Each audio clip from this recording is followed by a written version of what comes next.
मंच पे मौजूद दिल्ली के उपराज्यपाल महोदय श्री विनय कुमार सक्सेना जी,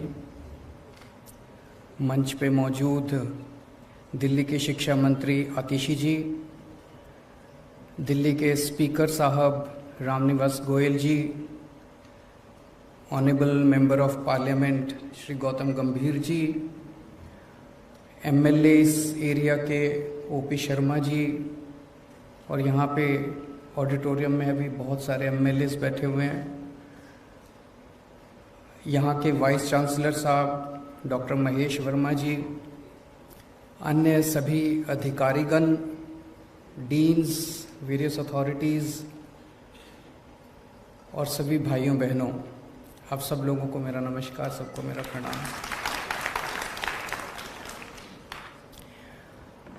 आज आईपी यूनिवर्सिटी का ये ईस्ट कैंपस देश को समर्पित किया जा रहा है। अभी हम सब लोगों ने इस कैंपस को घूम के देखा, इतनी शानदार फैसिलिटीज़, इतना खूबसूरत कैंपस।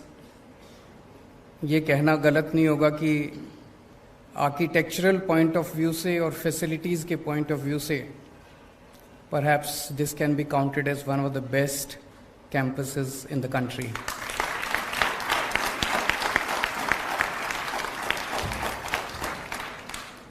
इसके लिए मैं पूरे देश को बधाई देता हूं, क्योंकि पूरे देश भर से यहाँ बच्चे पढ़ने आएंगे।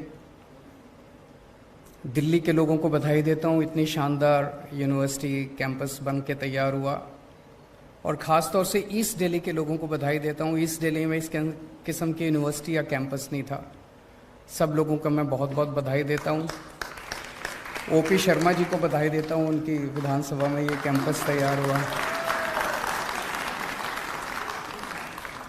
इस तरह की यूनिवर्सिटी जब बनती है, यहाँ पे 2500 बच्चे पढ़ेंगे लगभग, इसकी कैपेसिटी 2500 बच्चे होंगे। इस तरह की जब यूनिवर्सिटी बनती है तो आसपास की अर्थव्यवस्था को भी बहुत ज़्यादा फ़ायदा होता है। बच्चे आएंगे, रहेंगे, हॉस्टल में रहेंगे, खूब सारी आसपास दुकानें खुलेंगी, कई लोगों को रोज़गार मिलेगा। इसका जो कास्केडिंग इफेक्ट है वो बहुत ज़्यादा होता है। तो इस पर्टिकुलर विधानसभा को अर्थव्यवस्था के पॉइंट ऑफ व्यू से बहुत ज़्यादा फ़ायदा होगा। जैसे अभी मेरी कुलीग आतिशी जी ने बताया कि दिल्ली में शिक्षा के क्षेत्र में पिछले 7-8 सालों में काफ़ी ज़्यादा बदलाव आए हैं। एक तरह से पहले हमारे देश के अंदर एक तरह से 2 किस्म का शिक्षा व्यवस्था है। एक सरकारी स्कूल होते हैं, एक प्राइवेट स्कूल होते हैं। अगर आपके पास पैसा है तो आप अपने बच्चे को प्राइवेट में भेजते हो। अगर आपके पास पैसा नहीं है, गरीब हो, रिक्शा वाले हो, मजदूर हो, तो आप अपने बच्चे को मजबूरी में सरकारी स्कूलों में भेजा करते थे। सरकारी स्कूलों में पढ़ाई बहुत ख़राब होती थी। लेकिन पिछले 7-8 साल में सरकारी स्कूलों में बहुत बड़ा बदलाव आया है, जो नतीजों से भी दिखाई देता है और इंफ्रास्ट्रक्चर से भी दिखाई देता है। वो एक सेक्टर था स्कूली शिक्षा, और फिर स्कूल के बाद 12वीं के ऊपर वाली शिक्षा। तो 12वीं तक की शिक्षा में तो हमने एक तरह से दिल्ली में एक मॉडल तैयार कर दिया, एक तरह से एक सिस्टम तैयार कर दिया। भाई अब दिल्ली के सरकारी स्कूल बहुत अच्छे कर दिए, नतीजे भी 97। कोई बात नहीं, बाद में बोल लेना, हाथ जोड़ के।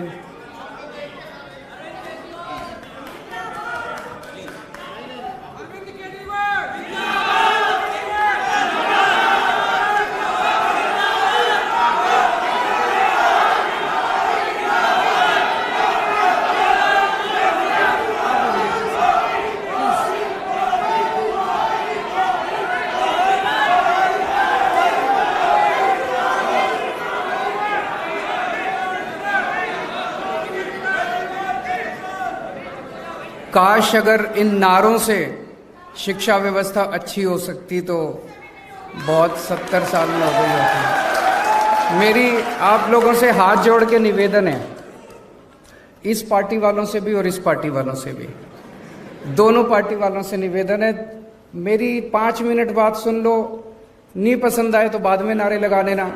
एक बार बोल तो तो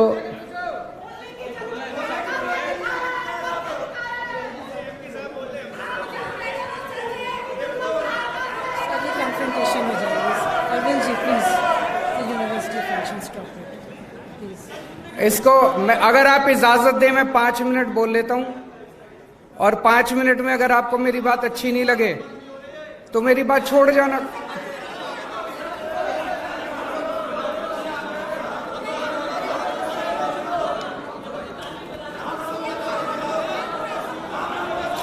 एक मिनट अब बैठ जाओ, सब लोग बैठ जाओ, सब लोग बैठ जाओ, बैठ जाओ, सब लोग बैठ जाओ, बैठ जाओ, सब लोग बैठ जाओ,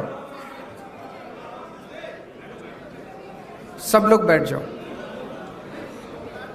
तो एक तरह से 12वीं तक अपने पास अब एक सिस्टम है, अगर आपके पास पैसे नहीं भी हैं तो आपको अच्छी शिक्षा मिलेगी। आप सरकारी स्कूल में भेज दो, आपके बच्चे को अच्छी शिक्षा मिलेगी। अब अपने को 12वीं के बाद की शिक्षा के ऊपर ध्यान देने की जरूरत है। दिल्ली में हर साल लगभग 2.5 लाख बच्चे 12वीं पास करते हैं। इसमें से लगभग 1.5 लाख बच्चे सरकारी स्कूलों से निकलते हैं, 1 लाख बच्चे प्राइवेट स्कूलों से निकलते हैं। जब हमने जिम्मेदारी संभाली थी 2015 में, तो उस वक्त 12वीं के बाद सारे कॉलेजेस मिला के, और डीयू का भी एक स्टेटिस्टिक्स लिया गया। डीयू में जैसे जो दिल्ली सरकार की यूनिवर्सिटीज हैं उनमें तो 85% सीट जो हैं वो दिल्ली के बच्चों के लिए रिजर्व हैं, लेकिन डीयू के अंदर सीटें रिजर्व नहीं है। तो एक एस्टीमेट बनाया गया भी दिल्ली के बच्चों को कितने एडमिशन होते हैं दिल्ली यूनिवर्सिटी में, वो सारा मिला लिया जाए तो एक रफ एस्टीमेट ये है कि 2.5 लाख में से 1.1 लाख बच्चों के लिए दिल्ली में सीट अवेलेबल थी। तो एक तरह से 1.4 लाख बच्चों का डेफिसिट था। पिछले 7-8 साल के बाद अंदर ये 1.1 लाख से हम इसको 1.5 लाख तक ले जा पाए हैं। आज 1.5 लाख बच्चों के लिए 12वीं के बाद सीट अवेलेबल है। अभी भी 1 लाख का डेफिसिट है, हमें अभी 1 लाख और बच्चों के लिए सीट्स क्रिएट करने की जरूरत है।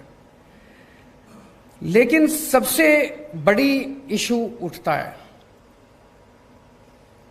और वो ये है कि पढ़ने लिख के बाद भी अगर नौकरी नहीं मिले तो फिर एक मन में प्रश्न तो उठता है कि क्या शिक्षा सार्थक थी जो हमने पढ़ाई लिखाई की, अपर एजुकेशन। आज सबसे इंपॉर्टेंट चीज एक युवा के सामने यही है, jobs, jobs, jobs and jobs. अगर जॉब्स नहीं मिलेंगे, पढ़े लिखे हाथ में डिग्री लेके घूमने से कोई फायदा नहीं है। और ये सारा सिस्टम 1830 ईस्वी में मैकॉले ने बनाया था। उसके पहले जो भी भारतीय सिस्टम था, हमारे देश में एजुकेशन का सिस्टम था, जो मैंने पढ़ा है बताते हैं बहुत अच्छा सिस्टम था। अंग्रेजों के आने के पहले गांव गांव के अंदर स्कूल थे, जो आचार्य का सिस्टम था, चाहे राजा का बेटा हो चाहे रंग का बेटा हो, सारे एक ही साथ स्कूल में आके रहते थे। और फिर इन्होंने सारा हमारा एजुकेशन सिस्टम तहस नहस कर दिया अंग्रेजों ने आके 1830s के अंदर मैकॉले ने और उन्होंने जो शिक्षा व्यवस्था बनाई, वो शिक्षा व्यवस्था भारत के लिए नहीं बनाई थी। वो सारी शिक्षा व्यवस्था उन लोगों ने बनाई थी क्लर्क पैदा करने के लिए, कि पढ़े लिखे क्लर्क पैदा होंगे और वो अंग्रेजों की सेवा करेंगे। अनफॉर्चुनेटली आजादी के बाद हमने इसमें शिक्षा व्यवस्था में मूलचूल परिवर्तन नहीं किया। आज वही शिक्षा व्यवस्था चल रही है। हम बीए करते हैं, हम बीकॉम करते हैं, हम ये डिग्री फलानी डिग्री बीएससी करते हैं, नौकरी नहीं मिलती। तो नौकरी नहीं मिलती, फिर डिग्री करने का क्या फायदा। अब हमें कुछ ना कुछ करके हम लोगों को ऐसी शिक्षा देनी पड़ेगी जो कि अल्टीमेटली आपको रोजगार दिलवाए। मैं अभी पढ़ रहा था, मैं अभी डॉक्टर साहब से डिस्कस कर रहा था, यहां पे अब जो शिक्षा देने का प्लान किया जा रहा है, वो लग रहा है कि शायद यहाँ पे डिजाइन के ऊपर आपको सिखाया जाएगा, ऑटोमेशन पे सिखाया जाएगा, आर्टिफिशियल इंटेलिजेंस पे सिखाया जाएगा, रोबोटिक्स पे सिखाया जाएगा, इनोवेशन पे सिखाया जाएगा, मशीन लर्निंग पे सिखाया जाएगा, डेटा मैनेजमेंट पे सिखाया जाएगा। ये सारी चीजें आज तकनीकी युग के अंदर ये डिमांड है सोसाइटी की। मुझे उम्मीद है कि यहां से निकलने वाले बच्चों को तुरंत नौकरी मिलेगी। लेकिन मेरा यह मानना है कि हर यूनिवर्सिटी के वाइस चांसलर की अकाउंटेबिलिटी इसी बात से फिक्स होनी चाहिए कि आपके निकलने वाले कितने बच्चों को नौकरी मिली, यह जरूरी होना चाहिए, सबसे इंपॉर्टेंट है। अब मैं इस पे एक चीज आप लोगों के सामने रखना चाहता हूं। नौकरियों की कमी है, सारे बच्चे अगर निकल के नौकरियां ढूंढने लग गए तो नौकरियां नहीं है इस देश के अंदर। हम बार बार ये कहते हैं कि हमें नौकरी ढूंढने वाला नहीं, नौकरी देने वाला बनना है। उस दिशा में अब अपने को अपनी शिक्षा व्यवस्था को ले जाना पड़ेगा। इसका एक छोटा सा प्रयास दिल्ली सरकार में हम लोगों ने किया। 11वीं और 12वीं के बच्चों को हम लोगों ने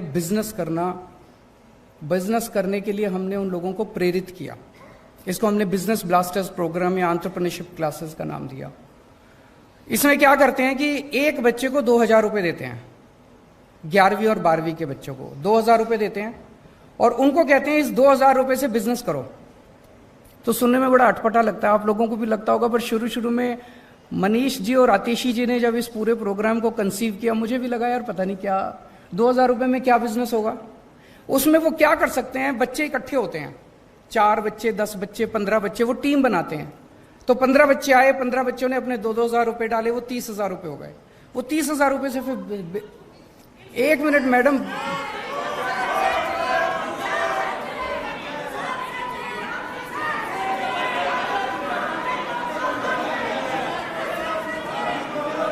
अगर ऐसे डिस्टर्ब करेंगे तो हम बात ही नहीं कर सकते फिर।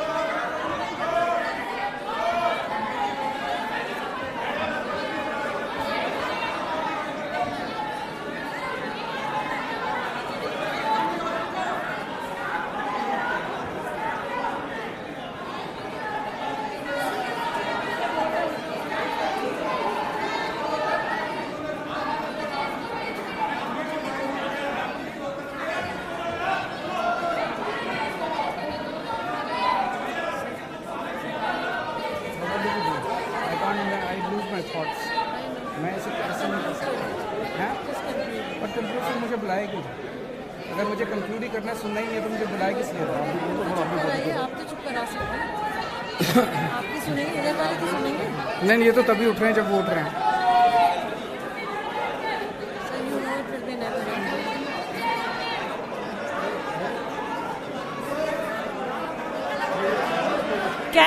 Can we hear what sir has to say, please? Can we hear what sir has to say? Please stop.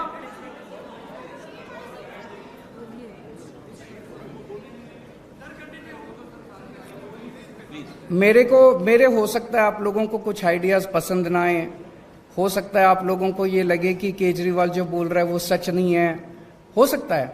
मेरी आपसे हाथ जोड़ के विनती है, 5 मिनट मुझे कंप्लीट कर लेने दीजिए, है ना? उसके बाद आपने जो टिप्पणी करनी है टिप्पणी कर लीजिएगा, लेकिन किसी वक्ता को इस तरह से बीच में बार बार टीका टिप्पणी करना मुझे लगता है अच्छी बात नहीं है। तो आप लोगों से हाथ जोड़ के विनती है, इस देश के अंदर जनतंत्र है, बोलने का अधिकार तो सबको है। मैं किसी को गाली गलौच नहीं कर रहा, मैं अच्छी बातें कर रहा हूं। पसंद आए तो ठीक है, नहीं पसंद आए तो ना सही। एक मिनट, नहीं, 1 मिनट, बस। सो मैं ये कह रहा था कि 2-2 हजार रुपए देते हैं, तो उसमें मान लो 10 बच्चे इकट्ठे हुए 20,000 रुपए हो गए, 15 बच्चे इकट्ठे हुए 30,000 रुपए हो गए। उनको वो एक साथ डालते हैं और उसमें फिर वो सारे बच्चे मिलके कोई बिजनेस आइडिया ढूंढते हैं और उस बिजनेस आइडिया के बेसिस पे फिर वो कोई प्रोडक्ट बनाते हैं। प्रोडक्ट बना के फिर वो फेसबुक पे, व्हाट्सएप पे अपनी मार्केटिंग करते हैं। इतने सारे एग्जाम्पल्स अब इकट्ठे हो गए। इन 3 लाख बच्चों ने, 1.5 लाख बच्चे 11वीं के और 1.5 लाख बच्चे 12वीं के, इन लोगों ने मिलके 52,000 टीम्स बनाई हैं और हर टीम का एक आइडिया है। किसी ने कोई कॉफी बनाई है, किसी ने कोई ताला बनाया है, किसी ने कुछ बनाया, किसी ने सॉफ्टवेयर बनाया, किसी ने गेमिंग ऐप बनाया है, किसी ने कुछ, कई सारी चीजें बच्चों ने बनाई है। उनसे जब हम डिस्कस करते हैं, उनका पूरा जो माइंडसेट है वो चेंज होता जा रहा है। वो सोचते जो है, वो ये सोचते हैं मैं क्या बिजनेस करूंगा, फिर कैसे करूंगा, फिर मार्केटिंग कैसे करूंगा, मैं फिर फाइनेंस कहां से लाऊंगा। पूरा उनका माइंडसेट चेंज होता जा रहा है। मेरा अपना ये मानना है कि अगर हम ये बिजनेस ब्लास्टर्स या एंटरप्रेन्योरशिप क्लासेस अगर कॉलेजेस के अंदर शुरू कर दें, मान लीजिए प्री फाइनल ईयर, सेमीफाइनल 1 साल पहले से 2 साल के लिए अगर हम इसको कर दें, तो जो पास आउट होने वाले बच्चे हैं, वो पास आउट होने वाले, जैसे अभी हम एक लैब में लेके गए, वहां पे कुछ गणेश जी एक प्रोडक्ट दिखाया। Now there is absolutely no reason कि इस तरह के प्रोडक्ट्स की मार्केटिंग और इस तरह के बिजनेस आइडियाज, इसको एक बिजनेस आइडिया के रूप में क्यों नहीं सोचा जा सकता। तो अगर हम ये बिजनेस कि मुझे बाहर निकल के बिजनेस करना है, मुझे बाहर निकल के बिजनेस करना है, अगर 50% बच्चों ने भी निकलने के बाद बिजनेस करना चालू कर दिया, बाकी 50% को तो यही नौकरी दे देंगे। मुझे लगता है अब हमें इसी दिशा के अंदर जाना पड़ेगा।